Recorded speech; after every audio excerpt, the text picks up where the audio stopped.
দর্শক, রাজধানীর ফিলিং স্টেশনগুলো জ্বালানি পরিস্থিতি জানাতে আমাদের সাথে যুক্ত হচ্ছে সহকর্মী ইদ্রিস আলম। ইদ্রিস, আমাদেরকে জানাবেন পাম্পে আসলে জ্বালানি সংকট আছে কিনা এবং কি বলছেন চালকরা।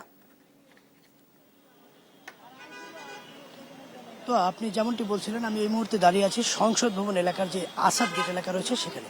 এখানে কিন্তু যে একটি তালুকদার পেট্রোল পাম্প রয়েছে, আর আমার হাতের ডান পাশে রয়েছে সোনার বাংলা পেট্রোল পাম্প। এখানে কিন্তু তালুকদার পেট্রোল পাম্পের দীর্ঘ লাইন আমরা দেখতে পাচ্ছি বাইক এবং প্রাইভেট কারের। কিন্তু এখানে কিন্তু এখনো পর্যন্ত সকাল থেকে যারা রয়েছে তারা কিন্তু এখনো তেল পায়নি, বা আসলে কখন নাগাদ তেল পাবে এটি কিন্তু বলা যাচ্ছে না। আপনি জানেন, আপনাকে জানিয়ে রাখি যে বহির্বিশ্বের যুদ্ধের কারণে কিন্তু শুধু বাংলাদেশে নয়, পুরো বিশ্বেই কিন্তু তেলের সংকট রয়েছে। কিন্তু এদিক থেকে বাংলাদেশে যে সংকট দেখা দিয়েছে, এটি আসলে এই সংকটের যে সমাধান কোথায় আসবে বা কখন আসবে এটি নিয়ে কিন্তু এখন চালকরা আসলে জানেন না, তারা জানতে চান। আমরা একটু এখানে চালকরা রয়েছে তাদের সাথে কথা বলার চেষ্টা করবো যে আসলে তারা এই তেল সংকটের কারণে দীর্ঘ লাইন বা কোনো ধরনের সমস্যা পড়ছেন কিনা। আমরা একজন পাঠাও রাইড শেয়ার করেন, ওনার সাথে আমরা একটু কথা বলবো যে আসলে এই যে রাইড শেয়ার করেন আপনি, এই তেল সংকটের কারণে আপনার সংসারে অর্থনৈতিক চাপ পড়েছে কিনা, কোন ধরনের সমস্যায় পড়ছে? জি, অবশ্যই পড়েছে। কারণ ভাইয়া আমরা মনে করেন সকাল 8টা থেকে মনে করেন 10-11টার মধ্যে আমাদের 500-700 টাকা ইনকাম হয়ে যায়। সেক্ষেত্রে আমরা দেখছি আজকে কয়েকদিন যাবত মনে করেন 8টা-9টার দিকে সিরিয়াল ধরেই যে এখন বিকাল 1টা বেজে যেতেছে, তাও তেল পাচ্ছি না। এটা আমাদের অর্থনৈতিক সমস্যা হচ্ছে, যার কারণে মনে করেন তেল নিতে পারতাছি না আমরা। তেল কারণে মনে করেন আমাদের ইনকামও হচ্ছে না। যেমনটি শুনছিলেন, আমরা যদি আরেকটু কথা বলতে চাই যে এখানে অনেক প্রাইভেট কারের চালকরা রয়েছে, তারা কিন্তু এই গত রাত থেকে কিন্তু এখানে অবস্থান করছে। এখন দুপুর পেরিয়ে যাচ্ছে, এখনো পর্যন্ত তারা জানেন না যে আসলে তেল পাবেন কিনা। পেট্রোল পাম্প কিন্তু বন্ধ রয়েছে, পেট্রোল পাম্প থেকেও কিন্তু তাদেরকে পরিষ্কার করে বলা হয়নি আসলে কখন নাগাদ তেল দিবে। আমরা একটু সরাসরি কথা বলার চেষ্টা করব, কত সময় ধরে এখানে আছেন আর এই তেল না পাওয়ার কারণে আপনারা কোন কোন ধরনের সমস্যা পড়ছে। এটা কিন্তু বহির্বিশ্বের সমস্যা। এরপরও বাংলাদেশে যে তেল সংকট দেখা দিয়েছে, এই সংকট সমাধানে কি বলতেছেন আপনারা? ভাই, আমরা একটা কথাই বলতে চাই যে আমরা রাইতে 4টে বাজে এখানে আসছি, এখানে আসছি।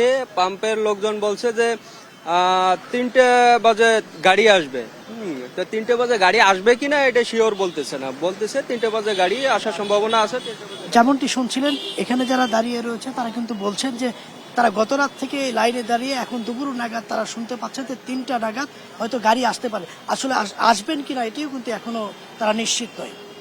তো হ্যাঁ, এই রাজধানীর আসাদ গেট থেকে এই ছিল তেল সংকটের সর্বশেষ তথ্য। ইদ্রিস, আপনাকে ধন্যবাদ। দর্শক, রাজধানীর ফিলিং স্টেশনগুলো জ্বালানি পরিস্থিতি জানাচ্ছিলেন আমাদের সহকর্মী ইদ্রিস আলম। মধ্যপ্রাচ্যের যুদ্ধ পরিস্থিতির নেতিবাচক প্রভাবে দেশের বিভিন্ন এলাকায় এখনও চলমান তীব্র জ্বালানির সংকট। এ নিয়ে বিস্তারিত জানাতে ভোলা থেকে সরাসরি যুক্ত হচ্ছেন আমাদের সহকর্মী ছোটন সাহা।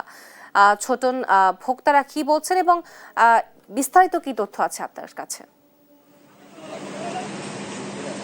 তো আজকে যে অবস্থা বলা যায় অন্যান্য দিনের তুলনায় আজকে পরিস্থিতি অনেকটাই ভয়াবহ। কারণ হচ্ছে যে তেল নিতে এসে বাইকাররা বারবারই মানে ভোগান্তির মধ্যে পড়ছেন। কারণ এখানে ফিলিং স্টেশনগুলোতে তেল সংকট থাকার ফলে এই ভোক্তাদের দীর্ঘ লাইন পরে গিয়েছে। এবং আমি রয়েছে এ রহমান সন্সের ফিলিং স্টেশনে। এখানে সকাল থেকে অনেকেই আমাদেরকে অভিযোগ করছিলেন, সকাল থেকে তারা এখানে এসেছেন, অর্থাৎ কাক ডাকা ভোর থেকে এখানে এসেছেন, লাইনে দাঁড়িয়েছেন, কিন্তু এখন পর্যন্ত অনেকেই তেল পায়নি। এখানে প্রশাসনের কর্মকর্তাদের উপস্থিতিতে কিন্তু তেল সরবরাহ করা হচ্ছে। আমরা একজন ভোক্তার সাথে কথা বলবো, সংক্ষেপে জানতে চাইবো আপনি তেল নিতে এসেছেন, কোনো অসুবিধা ফিল করছেন কিনা, তেল পাচ্ছেন কিনা প্রয়োজনীয় মতো? ধন্যবাদ আপনাকে।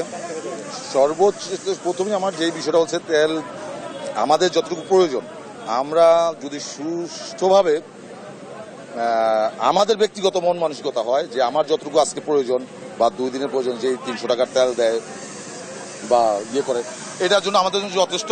কিন্তু আমরাই অনৈতিকতার মধ্যে যে আমরা মজুদের মধ্যে যে একে পুরো ট্যাঙ্কি ফুল করার চিন্তা ভাবনা করি, এই কারণে পাম্পওয়ালারা আমাদের কাছে পাম্পওয়ালারাও ভোগান্তির শিকার হয়। এই জন্য আমরা চাইবো যে প্রতিটা মানুষ তার যার নিজস্ব একটা সত্তা চালু করে যতটুকু প্রয়োজন ততটুকুই নেই, এর বাইরে জন্য। ধন্যবাদ। যেমনটি শুনছিলেন, ভোক্তারাও বলছিলেন যে আসলে কিছু সংখ্যক ভোক্তা রয়েছেন যারা নিজেরা ইচ্ছে মতো কিন্তু মজুত করছেন, অর্থাৎ তেল থাকার পরও তারা কিন্তু তেল মজুতের যে চিন্তা ভাবনা নিয়ে এখানে দীর্ঘ লাইন সৃষ্টি করছেন, এটি আসলে চাচ্ছেন না অনেকেই। কারণ যার তেল নেই সেও তেল পাচ্ছে না। আমি একটু তথ্য যুক্ত করতে চাই, ভোলাতে কিন্তু 6টি ফিলিং স্টেশন রয়েছে এবং যেখানে প্রতিদিন প্রায় 50 থেকে 60 হাজার লিটার তেল কিন্তু সরবরাহ তারা করছে। কিন্তু এখন যে পরিস্থিতি সেটি হচ্ছে গত কয়েকদিন ধরে, অর্থাৎ 2 সপ্তাহ প্রায় 3 সপ্তাহের অধিক সময় ধরে এই তেলের সংকট চলছে। এবং তেলের সংকটের কারণে কিন্তু মারাত্মক প্রভাব পড়ছে জনমনে, বিশেষ করে কৃষিতে প্রভাব পড়েছে, কারখানাগুলোতে প্রভাব পড়েছে এবং যারা কর্মজীবী রয়েছেন তাদের মধ্যেও একটি প্রভাব কিন্তু পড়েছে। কারণ সবাই বলছিলেন একটি কথাই, যে তাদের যে প্রয়োজন সেই প্রয়োজনের তুলনায় অপ্রতুল তেল পাচ্ছেন, যার ফলে এই সংকট তৈরি হয়েছে। এবং বক্তারা বলছিলেন যে এই তেলের যে সমস্যা বা এই তেল সংকট নিয়ে আসলে পরিস্থিতি কবে নাগাদ স্বাভাবিক হবে সেটি এখনো কেউই আসলে ঠিকমতো বলতে পারছে না। যদিও প্রশাসন, জেলা প্রশাসনের পক্ষ থেকে ফিলিং স্টেশন মালিকগুলোকে নির্দেশনা দেওয়া হয়েছে যাতে সকল ভোক্তা পর্যায়ে এই তেল প্রয়োজনীয় সংখ্যক পায়, সেই বিষয়টি কিন্তু নিশ্চিত করা হয়েছে এবং সেই লক্ষ্যে প্রশাসনের কর্মকর্তা, বিশেষ করে ট্রাফিক বিভাগ কিন্তু কাজ করছে। তো এ ছিল আমার কাছে ভোলাতে যে জ্বালানি তেলের সংকট চলছে এবং বাইকারদের যে দীর্ঘ লাইন, তা নিয়ে সর্বশেষ তথ্য। তোহা। দর্শক, জ্বালানি তেলের সর্বশেষ পরিস্থিতি জানাতে ভোলা থেকে যুক্ত ছিলেন আমাদের সহকর্মী ছোট।